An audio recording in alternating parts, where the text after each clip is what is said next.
Okay mga katrame, ngayon nandito tayo sa Muntinlupa. Ang gagawin naman natin ngayon dito is troubleshooting ng Toyota Avanza. Hindi daw mag-start. Hindi ko alam kung naredondo ba to. Basta kakakontak lang sa atin kanina nung nag-rescue tayo dun sa Santo Tomas, Batangas. Ito, nandito na tayo sa subdivision nila. Hinihintay lang natin yung customer.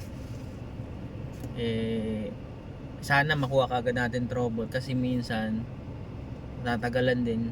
Depende sa kasi sa problema at naging cause ng problem. Kung may kailangan palitan na pyesa or may mga problema lang sa electrical wirings, malalaman naman natin yun kapag in-scan kung may lalabas na trouble codes.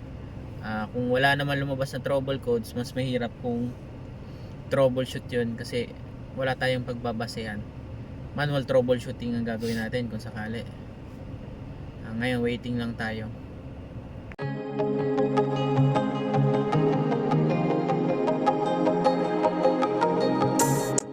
Okay mga katrame, nandito ngayon tayo sa Pampanga.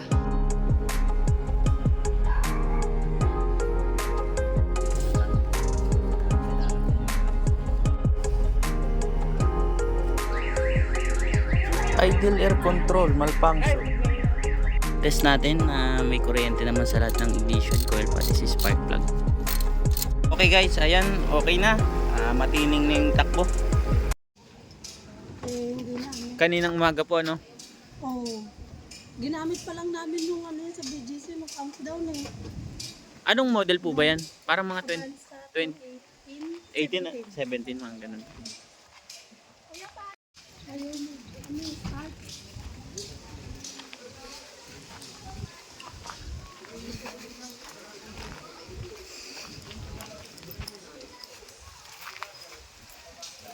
Ito yung Avanza. 60 pa.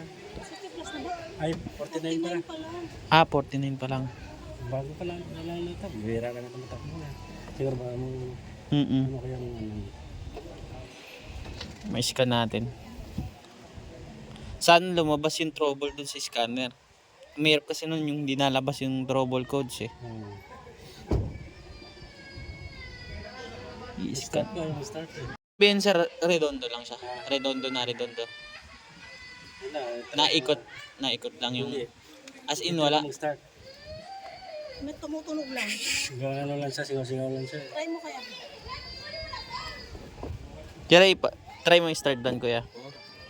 Ako maluwag dyan. Ayun yung Di. Ano kaya?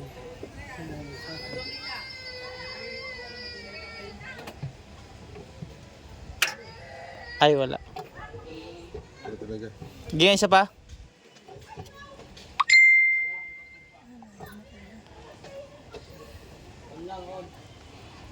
On mo lang. Ayaw talaga.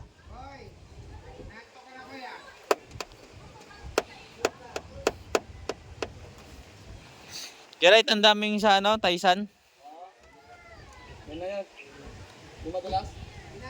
Tignan natin kung parehas nga ng trouble to.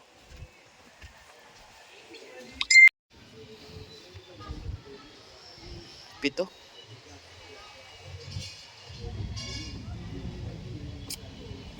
ABS. Nakailaw ba ABS nyo, sir?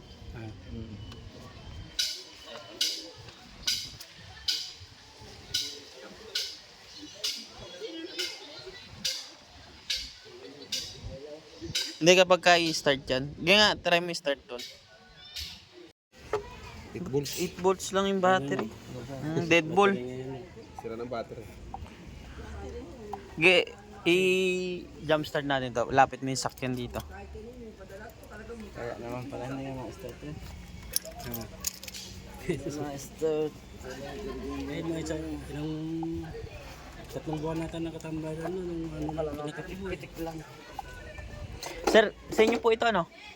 Oo, Pwede po kayo maitabi dahil ilalapit lang po yung sakyan dito para tututok natin.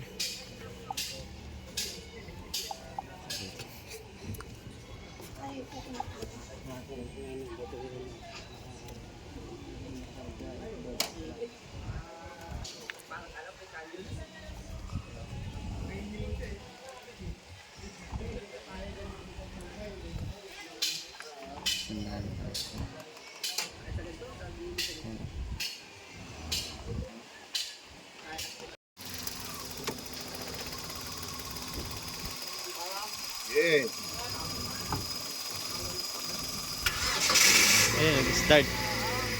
Battery. Battery lang. Start na. Ngayon, sir, karga natin mga 15 minutes. Tapos, check ko din yung charging system niya kung nagana. Pero kung ano yan, mas maganda, paltan nyo na. Pero may mga fault code siya dito. Yung sa ABS niya,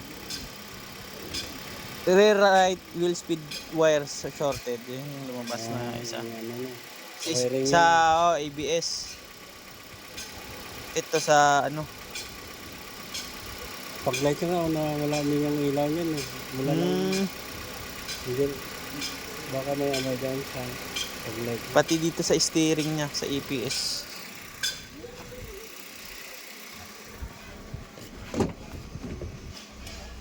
Nakailaw pala airbag nyo, sir?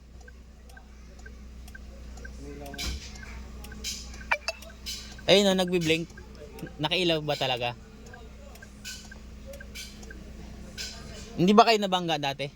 Hindi ba ito nabangga dati? 100. Steady lang, steady. Yeah! Enter. Enter mo. Yeah! Okay naman, sir. 14 14.9. volts. Nag-charge. Pero kailangan ng palitan niya. Oo, tingin ko battery yan eh. Minsan kasi kapag kabalitin na yung battery, Ground stand ko naman tayo. Ground. Naigpitan ko lang pare. Kailangan palitan na yan. yung battery. Pwede ba kasi babiyahe ko dapat yung ano yan. Yung Eh, mas pa ano. pero saan yung lakad nyo po sana? Kanina. Oh. Saan ako. Dyan lang. Yung ano sa lipat ng ano. Mm-mm. Gamit niya sa school.